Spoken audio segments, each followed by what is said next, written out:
여러분, 오늘이 교회력에 의하면 무슨 주일이냐면 세계 성찬 주일입니다. 여기 왜 이 세계라고 하는 말이 붙었느냐면 1982년도 페루의 수도인 리마에서 세계교회협의회가 거기서 열립니다. 그 자리에서 이제 한 가지를 결정했습니다. 전 세계 모든 교회와 성도들이 10월 초초 바로 오늘 성찬을 하자. 그래서 이제 1982년도부터 전 세계 교회와 성도들이 오늘 10월 첫째 주일을 성찬을 하는 주일로 그렇게 지켰습니다. 그래서 이제 해가 뜨는 순서에 따라서 가장 먼저 이 성찬을 집례하는 나라가 남태평양의 아름다운 섬, 가장 먼저 해가 뜨는 나라, 사자로 시작합니다. 사모아입니다. 그러니까 사모아라고 하는 그 교회에서 가장 먼저 성찬을 베풉니다. 여러분, 이 사모아라고 하는 이 땅은 참 특이한 점을 가지고 있는데 전체 국민이 22만 6천 명이거든요. 섬나라입니다. 근데 전체 국민의 99%가 크리스찬입니다. 그래서 이 헌법에다가 우리나라는 기독교 국가입니다. 헌법에다가 명시를 할 정도로. 그래서 주일이 되면 이 사모아라고 하는 나라는 진풍경이 벌어지는데 교회 갈 때 전부 다 하얀색 옷을 입고 간대요. 머리에 전부 다 흰 모자를 쓰고. 그 나라가 사모아라고 하는 나라인데 그 나라에서 가장 먼저 성찬을 하고요, 해가 뜨는 순서에 따라서 이 성찬 예식이 오늘 24시간 동안 전 세계 교회와 성도들이 성찬을 합니다. 이 성찬을 통해서 우리가 어떤 고백을 하느냐면 우리는 예수 안에서 한 가족이다. 그 고백이 이 성찬 주일을 통해서 우리가 하나님 앞에 올려지는 시간입니다. 여러분, 이 성찬이라고 하는 것은 1982년도부터 시작이 됐는가? 그건 아니에요. 이미 교회가 시작이 되면서부터 예배 시간 속에 성찬이 있었어요. 사도행전 2장 42절에 보시면은 초대교회 교인들의 신앙생활을 네 가지로 우리에게 말씀을 하십니다. 거기에 보시면은 그들이 사도의 가르침을 받고 이게 말씀을 받은 거죠. 그 다음에 두 번째로 서로 교제하고 교제가 있었습니다. 그리고 세 번째로 그들 속에 뭐가 있었는가? 뭘 떼요? 떡을 뗀 거예요. 이제 떡을 뗐다고 하는 단어가 사도행전 2장에 기록이 되어져 있거든요. 그리고 네 번째로 기도에 어떻게 했어요? 힘을 썼어요. 이게 초창기 기독교인들의 신앙생활의 모습이에요. 근데 거기에 떡을 뗐다고 하는 이 단어, 여기 우리가 집중해서 봐야 할 필요가 있습니다. 이 떡이라고 하는 이 단어가 원래 원문상으로 보면 떡이라고 하는 개념보다는 빵이라고 하는 개념이 훨씬 더 가깝습니다. 그래서 영어 성경, 모든 영어 성경은 이 부분을 bread라고 그랬습니다. 빵이라고 다 번역을 했거든요. 근데 우리는 왜 떡이라고 그랬는가? 이제 문화적인 차이 때문에 그렇습니다. 이 빵이라고 하는 것은 바로 서구 문화잖아요. 서구 문화가 밀 문화잖아요. 그래서 이제 빵이라고 하는 말로 그들은 익숙하게 이 단어가 와 닿았고요. 우리들은 이 동양의 문화권 속에서는 쌀 문화예요. 그래서 이제 쌀에서 나올 수 있는 것 중에 하나가 떡이잖아요.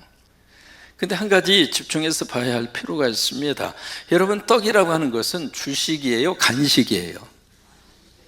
맨날 떡만 잡수세요? 제가 호박떡 좋아하는 것은 만천하가 다 알고 있는데 매 주일마다 그리고 호박떡 먹습니까? 이게 떡이라고 하는 것은 간식이에요. 특별한 날 먹는 것이 바로 떡이라고 하는 거예요. 근데 여기에 기록되어 있는 이 빵이라고 하는 것은 간식이 아니라 주식입니다. 늘 먹는 거예요. 그래서 이제 이런 개념을 가지고 오늘 우리가 매일 먹는 주식이 있습니다. 뭘 매일 잡수세요? 대답 안 하시는 분 안 잡수세요? 주식으로 매일 먹는 것이 바로 뭐예요? 밥이죠. 근데 이 초대교회 안에 매 주일마다 어쩌다 한 번 떡을 뗀 것이 아니라 한 달에 한 번 떡을 뗀 것이 아니라 예배 시간마다 모일 때마다 이 떡을 뗐는데요, 다시 말해서 우리식으로 하면 밥을 먹었는데 여기에 두 가지의 식탁이 그들에게 차려졌습니다. 첫째로 무슨 식탁이 차려졌는가? 육의 식탁입니다. 그 다음에 두 번째로 그들에게 무슨 식탁이 차려졌는가? 영의 식탁입니다.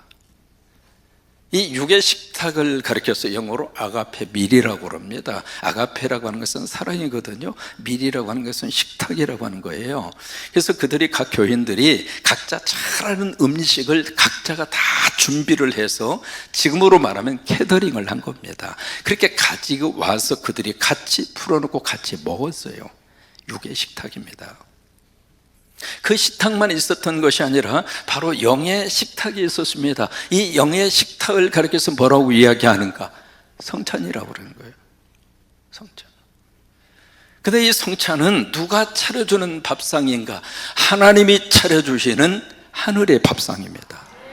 사람이 차려놓는 것도 아니고 사람에 의해서 만들어지는 메뉴가 아니라 하나님께서 준비해 주시고 하나님이 우리에게 마련을 해 주시고, 그래서 이 밥상은 땅의 밥상이 아니라 하늘의 밥상이에요.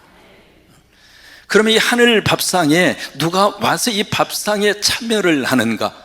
천국 백성. 그래서 우리가 여러분 성찬을 드실 때 모든 사람에게 성찬을 먹도록 허용하지 않습니다. 세례받은 사람에게, 적어도 예수를 나의 구주로 영접하고 성부와 성자와 성령의 이름으로 세례받은 사람, 그 사람에게만 성찬에 참여하도록 멘트를 하는 이유가 바로 거기에 있습니다. 그래서 성찬 때문에 가끔 시험 드는 사람이 있어요. 쭉 이렇게 나누어 주다가 자기를 건너뛰는 거예요. 세례 안 받았다고. 그러니까 이분이 세상에 그 조그마한 빵 쪼가리 주려면 다 주지, 자기들끼리만 홀짝홀짝 먹고 세상에 나한테 안 줄 수 있느냐, 우리 시험 들어가지고 한 달간 교회를 안 나왔대. 이 하늘의 밥상은 그래서 모든 사람들이 참여할 수 있는 것이 아니라 천국의 백성들, 그들만이 참여할 수 있는 것이 하늘의 밥상입니다. 세 번째는 메뉴가 전 세계적으로 동일합니다. 두 가지의 메뉴죠. 첫째는 여러분 뭘 드셨어요? 떡으로 상징되는 병을 잡수셨고요. 두 번째 뭘 잡수셨어요? 잔을 드신 거예요. 요한복음 6장 51절의 말씀은 요한을 통해서 우리에게 주신 하나님의 말씀이거든요. 같이 한번 고백합니다. 나는 하늘에서 내려온 살아있는 떡. 자 보세요, 나가 누구예요? 예수님이죠.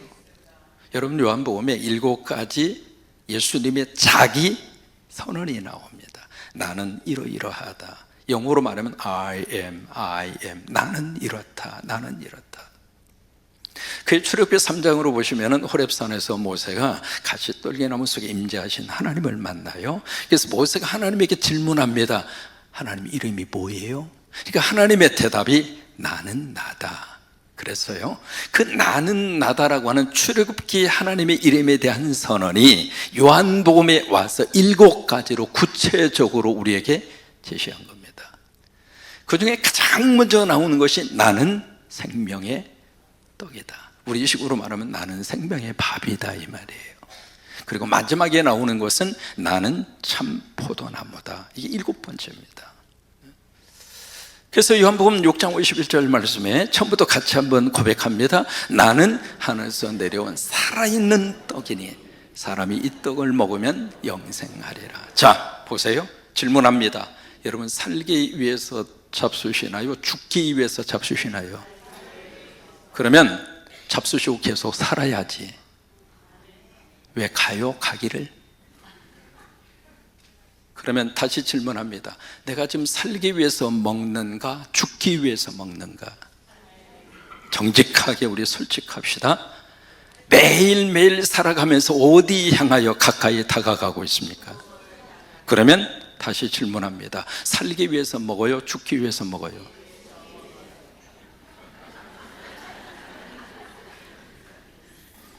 그러면 살려면 먹어야 돼요? 안 먹어야 돼요? 그러면 이게 안 맞잖아요. 내가 지금 살기 위해서 열심히 먹고 있는데, 살기 위해서 열심히 경제활동을 해서 먹기 위해서 지금 열심히 살기 위해서 먹는데 실질적으로는 죽어가더라 이 말이에요. 그게 우리가 먹고 있는 먹거리가 가져다주는 한계 상황입니다. 여기 예수님이 우리에게 그렇게 말씀하시는 거예요. 다시 요한복음 말씀 다시 한번 띄워줘 보실래요? 근데 여기에 먹으면 사는 게 있다 이 말이에요. 먹으면 사는 게 있다. 그것이 바로 뭔가? 예수 그리스도라고 하는 거예요. 그래서 나는 하늘에서 내려온 땅에서 얻어낸 양식이 아니라 하늘에서 주어져. 여러분, 사람은 하늘이 막히면 사람은 죽어요. 하늘이 열려져야 돼요. 우리가 코로 호흡을 하잖아요. 호흡에 대한 이 산소와 공기를 누가 공급하나요? 사람이 산소와 이 공기를 만들어내나요? 모든 생명의 주권은 하늘에 있는 거예요. 그래서 나는 하늘에서 내려온 살아있는 떡이니 사람이 이 떡을 먹으면 영생하리라. 내가 줄 떡은 곧 세상의 생명을 위한 내 살이니라 하시니라. 여러분, 이 하늘의 밥상 하나님이 준비해 주셔서 구원받은 하나님의 자녀된 여러분들이 이 식탁 공동체에 참여하셔서 하나님이 준비해 준 두 가지의 메뉴, 떡과 잔, 이것은 전 세계 교회와 모든 성도들이 동일한 이 메뉴를 함께 하늘의 밥상에서 먹는 날이 오늘 세계 성찬 주일입니다.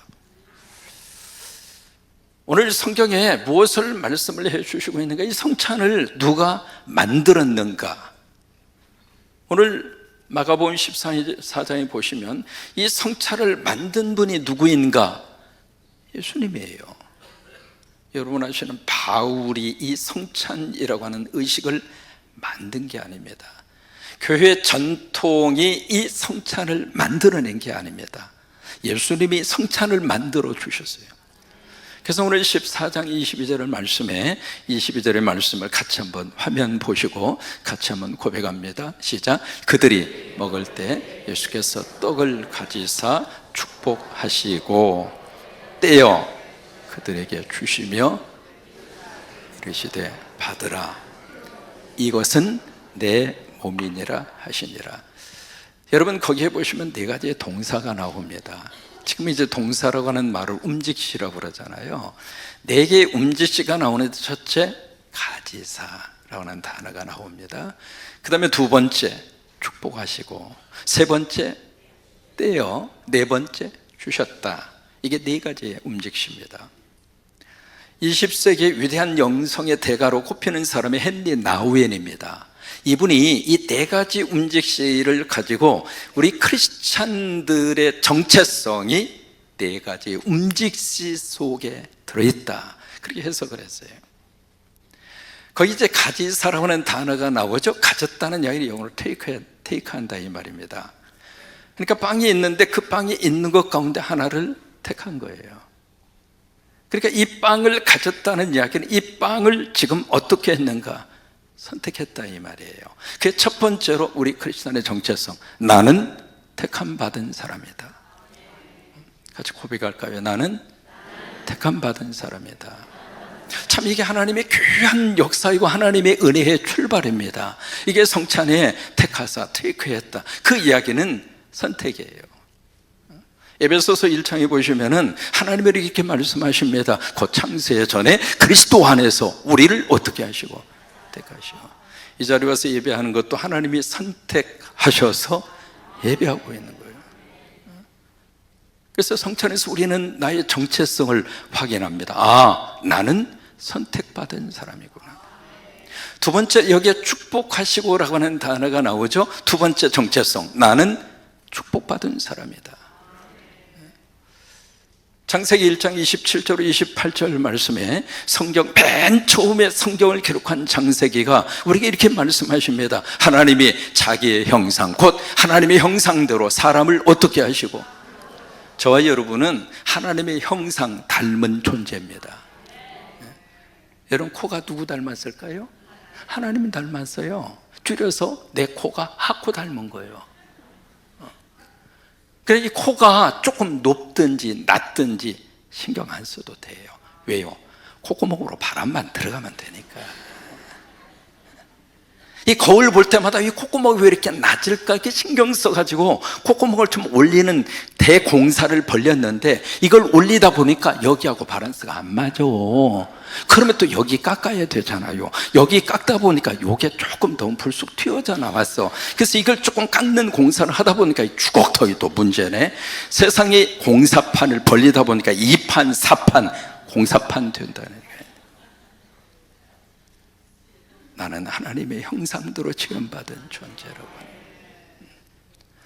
여러분, 나라고 하는 존재의 귀함을 꼭 성경을 통해서 확인하시기를 바랍니다. 그래서 사람을 그렇게 창조하시되 남자와 여자로 창조하시고, 그 다음에 하나님이 그들에게 뭘 줬어요? 복 주셨어요. 이게 성찬입니다. 축복하셨다 이 말이에요. 그 다음에 세 번째로 떼어라고 하는 단어입니다. 떼어, 영어로 broke라고 하는 말이죠. 이 빵을 이렇게 뗀 거예요. 부순 거죠. 이게 바로 뭐냐면 나는 상처받은 자다, 그 뜻이에요. 헨리 나우에는 그렇게 우리에게 해석을 해줍니다. 예수님은 누구인가? 십자에서 상처받은 자다. 상처받은 자 예수님이 우리를 감싸 안으셔서 상처받은 나를 위로해 하시는 분이 예수 그리스도다 그랬어요. 이게 빵을 떼었다고 하는 것은 바로 상처를 말하거든요. 그 다음에 네 번째로 나누어 줬다. 여기 줬다, 기부했다, 그 말이거든요. 그게 바로 나눔이에요. 나눔. 그러니까 맨 처음에 이게 빵을, 떡을 여기에 가지사 그것을 축복하시고 그것을 떼어서 그 다음에 제자들에게 나누어 줬다. 여러분, 이 성찬은 내가 누구라고 하는 사실을 확인받는 자리가 성찬입니다. 나라고 하는 존재가 누군가? 나는 선택받은 존재이다. 나는 하나님의 복받은 존재다. 나는 상처받았지만 그 상처를 상처 입은 예수님을 통하여 치유받은 자다. 나는 나누는 자다. 그래서 마가복음 오늘 14장 13절 22절 말씀에 그렇게 해서 이 성찬을 그들에게 주시며 뭐라고 말씀하시는가? 받으라. 영어로 말하면 take it, 이 받으라 그 말이에요. 그 다음에 중요합니다. 이것은 내 몸이다. 영어로 this is my body. 이건 내 몸이다. 여러분, 이 시간 성찬 다 드셨잖아요. 조그마한 그 잡수신 게 아닙니다. 예수님 잡수신 거예요. 여러분 안에 지금 예수님이 계세요. 예수님을 여러분들이 여러분 몸 안에 드신 거예요. 이게 바로 성찬입니다. 그 다음에 23절 24절에 보시면 그 다음에 잔이 나오잖아요. 잔을 가지고 감사하신 후에 그 잔을 제자들에게 주십니다. 그러면서 받아 먹어라. 이 제자들이 이 잔을 다 마신 다음에 24절 말씀에 이 잔의 의미가 어떤 의미를 가진지를 그들에게 설명합니다. 받으라. 앞에 떡을 주실 때하고 똑같이 말씀하신 거예요. Take it. 그것을 받으라. 그 다음에 이것은 나의 피다. This is my blood.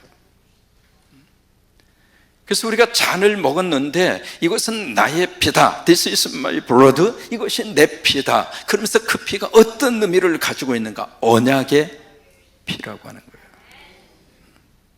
루터는 말합니다. 이 성경 전체를 만약에 쥐어짤 수 있다면 성경에서 뭐가 우리에게 톡하고 떨어지는가?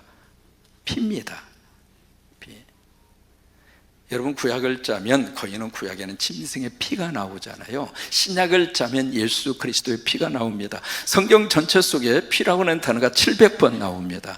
지금 성경은 다 금박으로 되어져 있습니다만은 옛날 성경은 다 여기에 뭐가 칠해져 있었죠? 빨간색입니다. 왜요? 보혈의 피를 의미하는 거예요. 참 신기한 것은 보혈의 피의 찬송을 강하게 힘있게 부르면 마귀와 사탄이 떠나갑니다. 이 강대상에서 보혈의 이 피에 대한 말씀이 증거되면 마귀가 떠나가고 기적이 나타나고 치유의 역사가 나타나고. 왜요? 보혈의 피 그 속에 하나님의 능력이 있어요. 우리 부모님들이 자식을 사랑합니다. 왜 사랑해요? 공부 잘하니까, 말 잘 들으니까, 속 썩이지 않으니까. 뭐 그런 점도 없지 않아 있겠죠. 정말로 사랑하는 그 이유는 피를 흘리면서 낳았으니까. 여러분, 피를 흘리지 않고 자식 낳을 수 있나요? 두 번째, 그 자식 속에 내 피가 있으니까. 그래서 마지막 부모는 자식을 사랑하는 거예요. 하나님이 우리를 사랑하십니다. 왜 하나님이 우리를 사랑할까? 이렇게 봐서 예배 드리고 있으니까, 하나님 앞에 꼬박꼬박 11주도 바치고 헌금하니까, 하나님 앞에 이렇게 십자가 세우고, 부활동산에서 그냥 십자가 하나 세우고 싶다고 고구마 농사 지어가지고 로비에 갖다 놓고 고구마 파는데, 삼부 예배 참여한 분들은 고구마 팔 고구마가 없어. 1, 2부에 다 나가버려가지고. 그래서 고구마 밭에 아직 캐지 않는 고구마가 있습니다. 다음에 그거 캐가지고 오면 그때 사가세요. 그러면 그 고구마를 사주니까 하나님이 사랑하시는 건가? 물론 그런 점도 없지 않아 있습니다만은 내 속에 예수의 피가 있으니까, 그래서 사랑하는 거예요. 여러분, 이 성찬은 몇 가지 의미를 가지고 우리가 하라고 하시는가? 세 가지 의미를 가지고 성찬을 하라고 합니다. 첫째는, 성찬은 바로 뭔가 기념이에요. 고린도전서 11장에 있는 말씀 좀 깁니다만은 그래도 중요한 본문이니까 고린도전서 11장에 있는 말씀 같이 한번 고백합니다. 내가 너희에게 전한 것은 주께 받은 것이니. 자 보세요, 바울이 고린도 교회 교인들에게 신앙의 전통을 알려줬는데 그거 내가 만든 게 아니야, 주님으로부터 받은 거야, 그 말이에요. 계속 있습니다. 곧, 시작. 곧 주 예수께서 잡히시던 밤에 떡을 가지사 축사하시고 떼어 이르시되, 그 다음에 이것은 너희를 위하는 내 몸이니 이것을 행하여 나를 기념하라 하시고, 식후에 또한 그와 같이 잔을 가지시고 이르시되 이 잔은 피로 세운 새 언약이니 이것을 행하여 마실 때마다 나를 기념하라. 성찬은 기념이에요. 이 기념이라고 하는 말은 영어로 remember라고 하는 뜻입니다. 기억하라, 그 말이에요. 그것은 과거에 그런 일이 있었다고 하는 것을 기억하라, 그 차원이 아닙니다. 과거에 있었던 그 일이 오늘날 내 삶의 자리에서 현재화 되게 해라, 이 말이에요. 그래서 여러분, 성찬을 믿음으로 보면 기적이 나타납니다. 참, 성찬을 통해서 놀라운 하나님의 기적의 역사가 나타납니다. 왜? 하나님은 지금도 살아계십니다. 예수 그리스도는 지금도 은혜로 역사를 하십니다. 이게 바로 기념이라고 하는 뜻이에요. 두 번째로, 성찬은 어떤 의미를 가지고 있느냐면 기쁨과 감사의 축제의 현장이 성찬입니다. 사도행전 2장 46절에 있는 말씀 같이 한번 고백합니다. 날마다 마음을 같이하여 성전에 모이기를 힘쓰고 집에서 떡을 떼며 기쁨과 순전한 마음으로 음식을 먹고. 여러분, 성찬 이 자리 자체가 기쁨의 현장입니다. 오늘 내가 예수 믿고 이 성찬에 참여할 수 있다는 자체가 행복이라, 이 말이에요. 그 다음에 세 번째로, 이 성찬은 어떤 의미를 가지고 있는가? 예수 그리스도 안에서 우리가 교제하는 거예요. 나도 예수 믿지만 사랑하는 옆에 있는 분도 예수를 믿잖아요. 그래서 예수와 예수가 만나서 같이 여기에서 천국의 식탁을 같이 맛보는 교제, 그것이 바로 성찬이라, 이 말이에요. 정리합니다. 이 성찬은 바로 하늘의 밥상이라고 소개를 해드렸어요. 이 하늘의 밥상에서 우리가 뭘 먹는가? 예수 먹는 거예요. 오늘도 성찬을 통해서 예수 잡수신 줄로 믿습니다. 내가 예수를 먹고 예수 안에서 이 땅의 삶을 우리가 살아가는 거예요. 오늘도 예수님 잡수시고 예수님 때문에 감사하고, 예수님 때문에 행복하고, 예수님 때문에 당당하고, 예수님 때문에 신나게 살고, 예수님 때문에 꿈을 가지고 사는 성찬의 복이 여러분 가운데 충만하시기를 주의 이름으로 축원합니다.